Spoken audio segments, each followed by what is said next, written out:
अंसा नामक गांव में अरविंद शर्मा नाम के विद्वान पुजारी रहते थे। वो गांव के मंदिर में देवी लक्ष्मी की सेवा पूजा करते थे। अपनी आजीविका के लिए वो गांव में विवाह और यज्ञ भी करवाते थे। अपने वानप्रस्थ की कगार पर उन्होंने अपने बेटे अगस्त्य शर्मा को पूजा पाठ और अनुष्ठान सिखाए। अगस्त्य, अब मैं बूढ़ा हो गया हूँ, इसीलिए तुम्हें ही हमारी विरासत को आगे बढ़ाना है और देवी लक्ष्मी की सेवा करनी है। और ये काम धन प्राप्ति की आशा से नहीं करोगे और साथ ही एक ब्राह्मण होने के सभी सिद्धांतों का सख्ती से पालन करोगे। आप जो कहें मैं उसी का पालन करूंगा पिताजी। एक बात और, कभी किसी पर आंख बंद करके भरोसा मत करना। मंदिर में आने वाले भक्त विभिन्न हेतुओं से आते हैं।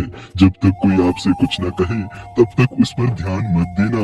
हमेशा याद रखो, अनुभव श्रेष्ठ शिक्षक है। यदि बिना सोचे कोई काम करोगे तो परेशानी में पड़ोगे, इसीलिए ये कार्य सावधानी से करना। अपने बेटे अगस्त्य को जीवन के अच्छे बुरे पहलुओं के बारे में ज्ञात करके अरविंद ने उसे अपनी सारी जिम्मेदारियां सौंप दी। हालांकि अगस्त्य लालची था। वो बिना पैसे लिए मंदिर में एक भी अनुष्ठान नहीं करता, अपने पिता के निर्देशों को दरकिनार कर देता और बिना सोचे समझे हर कहानी पर विश्वास कर लेता। यूं ही कुछ दिन गुजरे। एक दिन पिता और पुत्र दोनों मंदिर में थे, तब गांव का एक व्यक्ति उनसे मिलने आया। अरे इंद्र देशमुख, कैसे हो? सब ठीक ना? देवी की कृपा और आपके आशीर्वाद से सब ठीक है। आप कैसे हैं? सभी अच्छा है इंद्र। ये मेरा बेटा अगस्त्य है। उसने अब इस मंदिर की पूजा पाठ करने की जिम्मेदारी उठाई है। अब मेरी उम्र हो चुकी है, मैं ज्यादा भाग दौड़ नहीं कर सकता और मुझे इसकी बहुत चिंता रहती है। आगे से आप मेरे बेटे को किसी भी तरह के अनुष्ठान के लिए बुलाना, जैसे विवाह और पूजा वगैरह सब में। जरूर, मैं गांव में सभी को बता दूंगा। आप देवी लक्ष्मी के सबसे प्रिय भक्त हैं। चिंता न करें, उसका आशीर्वाद सदा आपके बेटे पर बना रहेगा। उन्हीं के आशीर्वाद से आज मैं यहाँ हूँ। मुझे विश्वास है वो मेरे बेटे पर कृपा बनाए रखेगी। बातों बातों में मैं आपको बताना भूल गया, आप मलकपुर के जमींदार को जानते हैं? हाँ, क्या हुआ उन्हें? अरे शर्मा जी, पूरी बात तो सुन लो। हाँ, बोलिए। आज उनकी इकलौती बेटी की शादी है, इसीलिए उन्होंने आसपास के सभी गांव वालों को दावत दी है और इस अवसर पर 100 ब्राह्मणों को सम्मानित कर रहे हैं। आपको भी चलना है, मैं यही संदेश देने आया था। ये तो बहुत अच्छी खबर है। मैं इस अवसर पर जरूर आता, लेकिन मैं बूढ़ा हो गया हूँ और लंबा सफर नहीं कर सकता। मेरी जगह मेरा बेटा आ जाएगा। हाँ, उसे इस मौके का लाभ जरूर लेना चाहिए। अगस्त्य, जल्दी तैयार होकर समारोह में भाग लेने पहुंचो। जी पिताजी, जैसा आप कहें। अगस्त्य जल्दी से तैयार होकर पूर्व दिशा की ओर निकल पड़ा। लगभग 2-3 मील की यात्रा के बाद उसे थकान महसूस होने लगी। उसने पानी की तलाश की, पर पानी नहीं मिला। कुछ समय के लिए वो एक पेड़ के नीचे आराम करने बैठा। तभी उसने 2 युवा ब्राह्मणों को उस रास्ते से गुजरते हुए देखा और देखा कि उनके पास पानी है। उसने उन्हें आवाज लगाकर बुलाया। भाई, मुझे प्यास लगी है, क्या मुझे थोड़ा सा पानी मिल सकता है? क्यों नहीं, ये लो पियो। उन्होंने अगस्त्य को पीने के लिए पानी दिया और उससे जान पहचान बढ़ाने के लिए उससे बातचीत करने लगे। एक ने उससे सवाल किया, अगस्त्य, तुम कहाँ जा रहे हो? आप लोग नहीं जानते, मलकपुर के जमींदार की बेटी की शादी है। वो दावत दे रहे हैं और 100 ब्राह्मणों को सम्मानित भी कर रहे हैं। अरे बिल्कुल जानते हैं, लेकिन हम मोगा के जमींदार के घर की ओर जा रहे हैं। वो भी आज एक यज्ञ कर रहे हैं और ब्राह्मणों को बहुत सारे उपहार और धन से सम्मानित भी कर रहे हैं। सच में? क्या वो हमारे मलकपुर के जमींदार से भी ज्यादा अमीर है? हाँ, वो मलकपुर के जमींदार से भी बहुत ज्यादा धनी है। उनकी दावत में शामिल होने में फायदा ही फायदा है। खाना भी बहुत बढ़िया होगा और साथ ही उपहार भी। इतना बड़ा यज्ञ जो कर रहे हैं, मैं नंद से सहमत हूँ। तुम भी हमारे साथ चलो और भव्य भोज का आनंद लो। मैं तो सुनकर ही अभिभूत हो गया। चलो चलते हैं और ढेर सारा आनंद उठाते हैं। जरूर, पर हमें देर हो गई है, अब जल्दी चलो। लालची अगस्त्य ने अपनी यात्रा की दिशा पूर्व से पश्चिम की ओर पलट दी और उन दोनों के साथ मोगा की ओर निकल पड़ा। रास्ते में वो बड़ी दावत में खाना खाने के सपने देख रहा था और मन ही मन खुश होता जा रहा था कि आज वो स्वादिष्ट भोजन खाएगा। थोड़ी दूरी तय करने के बाद उन्हें पेड़ के नीचे बैठे कुछ और ब्राह्मण मिले। नमस्कार सज्जनों, क्या आप मोगा के जमींदार के यहाँ यज्ञ में शामिल नहीं हो रहे हैं? नमस्कार मित्र, नहीं नहीं, हम तो मलकपुर जा रहे हैं। दावत और सम्मान के मामले में मलकपुर के जमींदार की तुलना में मोगा के जमींदार कुछ भी नहीं है। क्या सच में? मुझे तो इन दो युवकों ने बताया कि मोगा का जमींदार मलकपुर के जमींदार से बेहतर है, इसीलिए मैंने अपनी दिशा पूर्व से पश्चिम की ओर बदल दी। उसने बाल गोपाल और नंद गोपाल की तरफ इशारा किया। उन्हें देखकर एक ब्राह्मण ने उससे कहा, इन्होंने बताया? अरे ये तो भोले हैं। तुम दोनों ने कभी मलकपुर के जमींदार के घर मिलने वाले सम्मान का अनुभव किया है क्या? नहीं भैया, अनुभव तो नहीं किया। तो फिर तुमने कैसे कह दिया कि मोगा का जमींदार मलकपुर के जमींदार से बेहतर है? माफ करना भैया, हमने अपने गांव में कुछ लोगों को बात करते हुए सुना कि मोगा का जमींदार दान धर्म करने में बहुत अच्छा है। हमने वही मान लिया।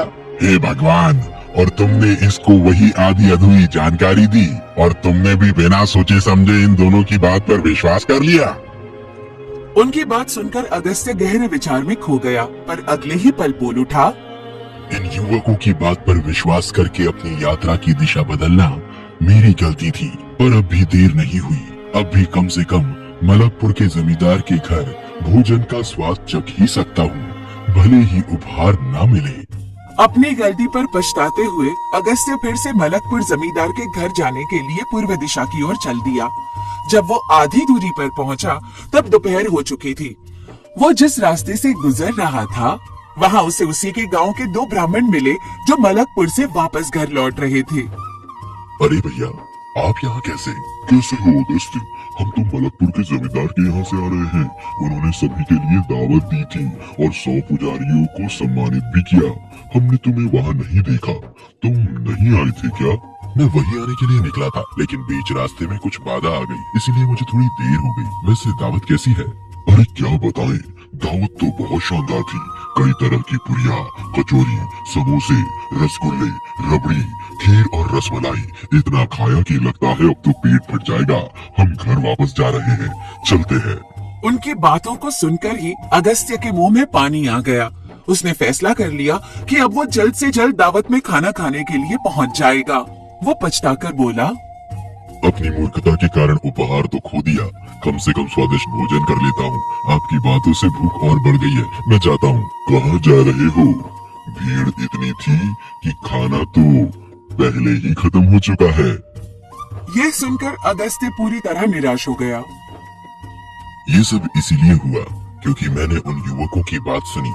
अगर मैं अपने ही रास्ते पर चलता तो मुझे मूल्यवान उपहारों के साथ स्वादिष्ट भोजन का आनंद मिलता। ये सोचकर वो निराश हो गया। कम से कम भोजन ही मिल जाए, इस आस में फिर से रास्ता बदलकर वो मोगा के जमींदार के घर की तरफ वापस चल पड़ा और फिर से उसकी मुलाकात मोगा से लौट रहे लोगों से हुई। नमस्ते भैया, कहाँ से आ रहे हैं आप? हम मोगा के जमींदार की दावत से आ रहे हैं। लगता है तुम मलकपुर गए थे, है ना? तुम्हें मोगा की दावत में आना चाहिए था। जमींदार भले ही ज्यादा अमीर नहीं है, लेकिन उनकी दावत की जितनी तारीफ की जाए कम है। उन्होंने सभी पुजारियों को बहुत सारे उपहार और धन से सम्मानित किया। मजा ही आ गया। हे भगवान, आप लोगों ने सोचा मैं मलकपुर गया था, पर मैं वहाँ तक पहुँच ही नहीं पाया। कुछ युवकों की बातों में आकर मैंने दावत का मौका गवा दिया। अब मैं अपना दोपहर का भोजन मोगा में करने जा रहा हूँ। अब वहाँ जाके क्या करोगे? अब वहाँ जाने का कोई मतलब नहीं है, क्योंकि हम भोजन करने वाले अंतिम व्यक्ति थे और वहाँ भोजन समाप्त हो गया है। अब तुम घर वापस जाओ। अरे, अब मुझे कुछ भी नहीं मिलेगा? ये सोचकर अगस्त्य व्याकुल हो गया, पर अब कोई रास्ता ही नहीं बचा था। वो भूख के मारे बेहाल हो गया था और पूरी तरह थक भी चुका था। पैरों को घसीटते हुए खाली पेट वो अपने गांव लौट आया। अगस्त्य, आओ बेटा। कैसी थी मलकपुर के जमींदार की दावत? कितने लोग शामिल हुए थे उसमें? पिताजी, मैं मलकपुर नहीं गया था। क्यों बेटा, तुम वहाँ जाने के लिए कब के निकले थे और अब लौट रहे हो? इतनी देर तुम कहाँ थे? पिताजी, वो बात ये है, अब हिचकिचाना बंद करो और ठीक से जवाब दो। मैं आपके निर्देश के अनुसार मलकपुर के लिए निकला तो था, लेकिन रास्ते में मुझे दो युवक मिल गए।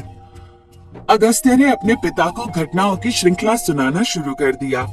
कैसे वो लोगों की बातों में आकर यहाँ से वहाँ जाने के चक्कर में दोनों ही तरफ से फंस गया और कैसे बिना दावत खाए उसे खाली हाथ घर लौटना पड़ा। जैसे ही अगस्त्य ने अपनी बात पूरी की, उसके पिता अरविंद ने उससे कहा, बेटा, मैंने तुमसे क्या कहा था और तुमने क्या किया? मेरी एक बात हमेशा याद रखना, जब तक हम खुद अनुभव ना करें, किसी पर विश्वास नहीं करना चाहिए और किसी की बात सुनकर अपने लिए कोई निर्णय नहीं लेना चाहिए। मुझे माफ कर दीजिए पिताजी, मुझे उन युवकों की बात पर ध्यान नहीं देना चाहिए था, बल्कि मुझे अपने तय किए रास्ते पर ही चलना चाहिए था। लेकिन तब मैंने इसके परिणाम के बारे में नहीं सोचा था। बेटे अगस्त्य, ये हम पर निर्भर करता है कि हम किसी भी स्थिति का मूल्यांकन कैसे करते हैं, और कोई भी निर्णय हमें अपनी समझदारी से लेना चाहिए, लोगों की बातों में आकर नहीं। कुछ अज्ञानी लोग अक्सर अपने विचारों और सुझावों से हमें गुमराह करते हैं। उनकी बातों में आकर हम खुद का ही नुकसान कर लेते हैं। आप सही है पिताजी, मैं उनकी बातों से गुमराह हो गया था और उन्हें सच मान रहा था। मैंने परिणाम के बारे में सोचा ही नहीं। बुरा न मानो तो एक बात कहूँ अगस्त्य, आज तुम्हारे साथ जो हुआ उसका कारण वो भोले भाले युवक नहीं, बल्कि तुम्हारी लालची मानसिकता है। उसी के कारण आज तुम्हें नुकसान हुआ। पिताजी, मुझे समझ नहीं आ रहा आप क्या कहना चाहते हैं। आपका मतलब है कि मैं लालची हूँ? निश्चित रूप से अगस्त्य, जो तुम सोचते हो और करते हो उसके प्रति तुम समर्पित नहीं, और ना ही अपने काम के प्रति समर्पित हो। पिताजी, आप जो कह रहे हैं मैं समझ नहीं पा रहा हूँ। ठीक है, मैं समझाता हूँ। तुमने मलकपुर के लिए यात्रा शुरू की और वही तुम्हारी मंजिल थी, लेकिन बीच में ही किसी की आधी अधूरी बात को सुनकर तुमने अपना रास्ता बदल दिया, जिसका अर्थ है कि तुम्हें अपने ही निर्णय पर विश्वास नहीं था, इसलिए तुम मोगा की तरफ चल दिए। तुम लोगों के शब्दों और भावनाओं से इतने प्रेरित हो गए कि अपनी मंजिल तक नहीं पहुंच पाए। आपने सच कहा पिताजी, मैं आपकी बात से इनकार नहीं कर सकता। जीवन की यात्रा में हमें कई बाधा और कठिन परिस्थितियों का सामना करना पड़ता है, लेकिन हम ज्ञान और धैर्य के माध्यम से उन्हें दूर कर सकते हैं, सफलता पूर्वक अपनी मंजिल तक पहुंच सकते हैं। और अगर मंजिल हासिल ना हो तो भी ये संतोष होता है कि हमने कोशिश तो की। पर अगर कोई इंसान लालची बनता है तो उसे अंत में मेरी तरह निराशा के सिवा कुछ हाथ नहीं लगता। सही कहा ना पिताजी? बिल्कुल सही कहा बेटा, तुमने आज जीवन भर के लिए एक बड़ा सबक सीखा। भले ही तुम मलकपुर की दावत चूक गए, लेकिन तुमने बहुत बहुमूल्य अनुभव हासिल किया है। जीवन में कुछ पाने के लिए लालची मत बनो, बल्कि कड़ी मेहनत करके उसे हासिल करो। हाँ पिताजी, मूल्यवान सबक था। अब मैं लोगों की बातों पर ध्यान नहीं दूंगा और बुद्धिमानी से काम करूंगा। उस दिन से अगस्त्य समझदार हो गया। उसने अपने पिता से सारे वेद सीखे और विरासत में मिला पूजा पाठ का कार्य